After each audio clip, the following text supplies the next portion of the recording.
Some secrets start with a look, a touch, a choice you think you can control. But what happens when that secret grows too big to hide? In today's story, a university student crosses the line with someone he was never supposed to love, his professor. What started as connection soon turned into a storm of lies, guilt, and betrayal. This is a true confession about passion, pressure, and the price of silence. My name is Jason, and I was in my second year of university when I first saw Dr. Claire Mitchell. She walked into the lecture room wearing a black blazer, glasses, and confidence. Everyone got quiet. She wasn't just smart, she had this calm power that made people listen. She taught psychology, and from the very first class, I was hooked. Not just on the subject, on her. I sat in the front row, asked questions, took notes like my life depended on it. She noticed me too. I could feel it. Sometimes when she looked around the room, her eyes stayed on me a little longer than on anyone else. At first, I told myself I was imagining it. She was older, respected, and my professor. Nothing could happen and nothing should. But every week, I looked forward to her class more and more. I started dressing better, fixing my hair, trying to be noticed. And it worked. One day after class, she stopped me. "You're doing really well, Jason," she said with a soft smile. "If you ever want help with anything, my office door is always open." My heart was beating fast. I nodded and smiled back. That was the beginning. The first time I went to her office, I told myself it was just for help with an assignment. She welcomed me in, offered me tea, and we talked for almost an hour, not just about school, but about books, music, and dreams. It didn't feel like student and professor. It felt like two people who connected. After that, I started visiting her every week. Sometimes we talked about school. Other times it was just life. She listened to me in a way no one else did. I told her about my childhood, my fears, and my future. She shared a little about herself too, how she was recently divorced, how lonely the evenings could be. The way she looked at me changed. It wasn't cold or professional. It was soft, almost caring, like I mattered. And that scared me. I knew it was dangerous, but I kept going back. I wanted to be near her.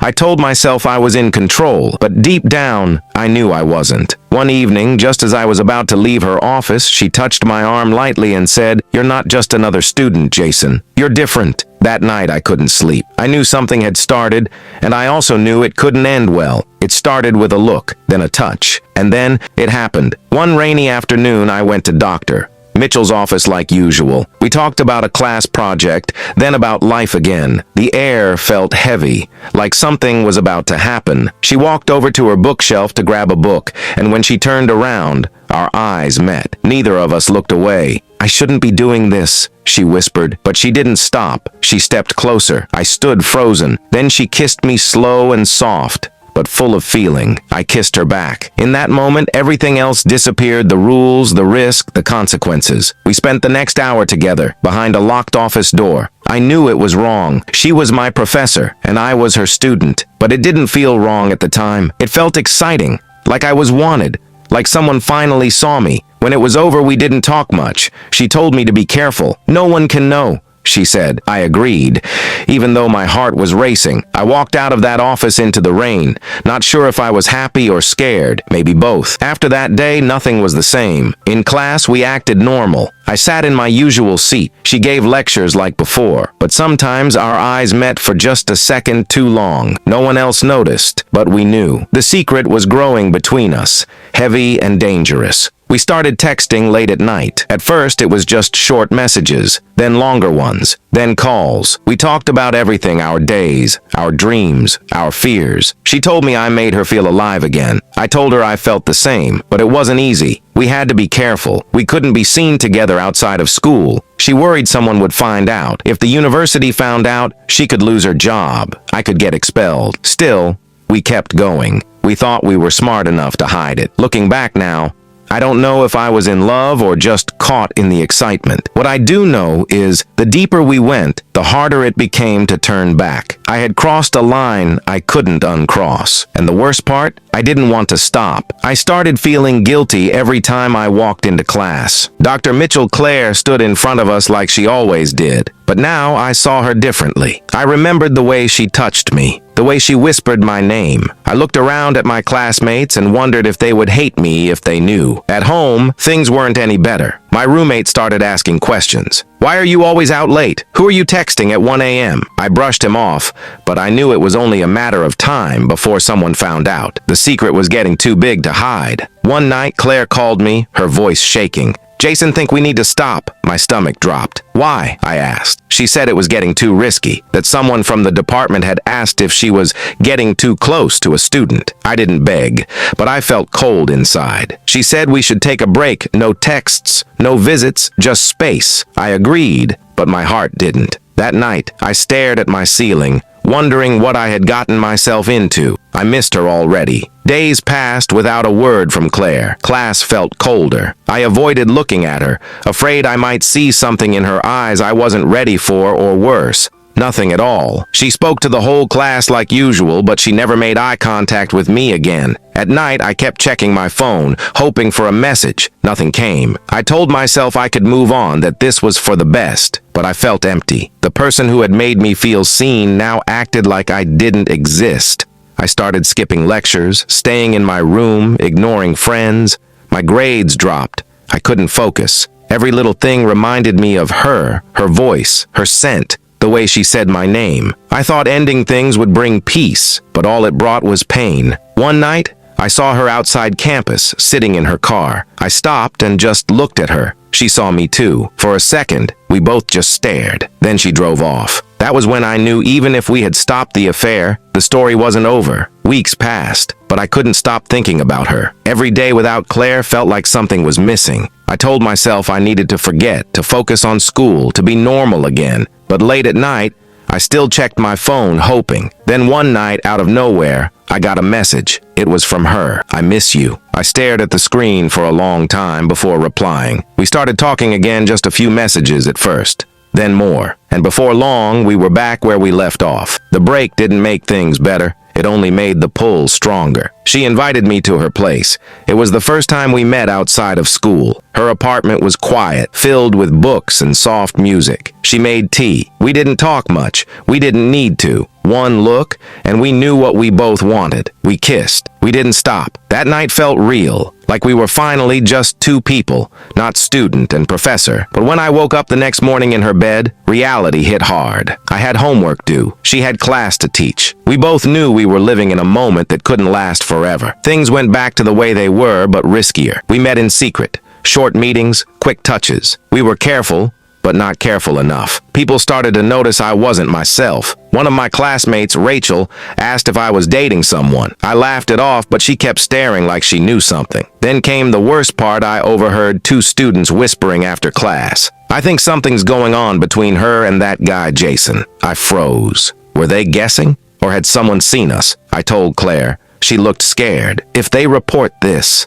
I could lose everything, she whispered. Her hands shook. We have to stop, for real this time. But how do you stop when your heart is already too far in? We tried again to end it. No texts, no meetings. I avoided her in class, but my heart didn't get the message. I walked around like a ghost, always thinking of her. I started to wonder, was this love or just obsession? The guilt grew stronger. I knew I was playing with fire, and deep down, I knew the fire was going to burn everything. I thought I was being careful, but secrets are hard to hide forever. One afternoon, I was walking out of Claire's apartment. I thought no one saw me. But the next day, Rachel, the same classmate who asked me questions weeks ago, walked up to me after class. Her voice was quiet. I saw you at her place. I froze. I tried to lie, to make something up, but the look on her face told me it was too late. She knew. I could see the disappointment in her eyes. She wasn't angry, just surprised. You should be careful, she said, then walked away. That night I couldn't sleep. I told Claire. She panicked. If this gets to the dean, I'm finished,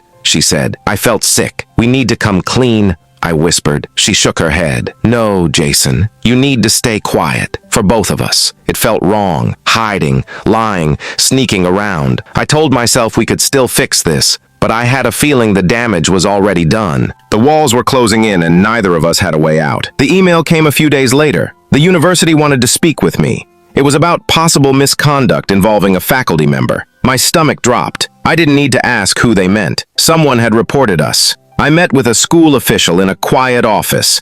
They asked questions, a lot of them. Had I received special treatment? Were there meetings outside of class? Did I feel pressured? I denied everything at first, but I could tell they didn't believe me. Claire was called in too. When I saw her after, she looked broken. They're going to investigate, she said. They're checking my messages, my computer, everything. She was pale. Her voice shook. We both knew we were in deep trouble. What started as a secret had turned into a storm we couldn't escape. I kept wondering, should I tell the truth and risk ruining her career, or keep lying and ruin myself? That night I sat alone in my room. I looked at her old messages. All the "I miss you" and "this can't be wrong if it feels right" texts. And I cried. For the first time since this began, I truly cried. Because no matter what happened next, someone was going to get hurt. I couldn't take the pressure anymore. The lies were piling up. The looks from classmates, the endless questions from the school, and the guilt, it followed me everywhere. Every time I looked in the mirror, I saw someone I didn't recognize. Someone who betrayed trust. Someone who crossed a line. I asked Claire to meet me one last time. Not at her apartment, not on campus, but in a quiet cafe outside the city. She came wearing sunglasses and looked nervous. We didn't touch. We didn't smile. "I'm going to tell them the truth," I said. Her face fell. "Jason, if you do that, I'll lose everything." Tears filled her eyes. I had never seen her cry before. "I cared about you, maybe too much. But I don't want you to destroy your future for my mistake." I took her hand. "You didn't force me. I knew what I was doing, but hiding it, that's what's destroying me." We sat in silence. She nodded slowly. "Then do what you have to do." The next day, I went to the university office. I told them everything, the meetings, the messages, the nights. I didn't blame her. I told the truth, even when it hurt. I felt like I was walking into fire, but for the first time, I felt honest. The fallout came fast. Claire was removed from her position. Her name was taken off the office door. I heard she left the city a few days later. No one saw her again. Some students talked about it in whispers. Most didn't know the full story. Only I did. As for me, I was put on academic probation. I had to go through counseling. I almost lost my scholarship. My friends were confused. Some walked away. Others stayed, but things were never the same. I think about Claire sometimes, about what we had, about what we lost. Was it love, or just two lonely people trying to feel something? I still don't know, but I do know this. I regret not stopping when I had the chance. I regret the hurt we caused. I regret the silence we lived in. But telling the truth, I don't regret that. That secret was too heavy to carry. It nearly crushed me. And maybe that's what lies and regrets are, truths we ran from until they caught us. This was mine. Sometimes, it's not the mistake that destroys us. It's how long we pretend it never happened. If this story moved you, leave a comment below. Your voice matters. Don't forget to subscribe for more real confessions every week, only on Lies and Regrets, because every secret has its story.